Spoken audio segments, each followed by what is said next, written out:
Welcome to this quick little ice hotspots transition tutorial requested by Domu. We just have two clips of people walking, one AK clip, one Deagle clip. It helps have the same movement in both clips.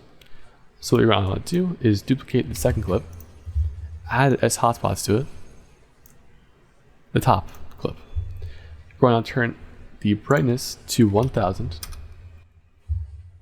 turn off visibility, and make the middle layer attract Luma track matte to the top layer by just selecting Luma matte. And it'll automatically have these like two little squares, and the screen will look a little weird, but that should be fine. So now we're going to want to add the threshold to 1.1 and keyframe it from 1.1 to 0 whenever you want the transition to end.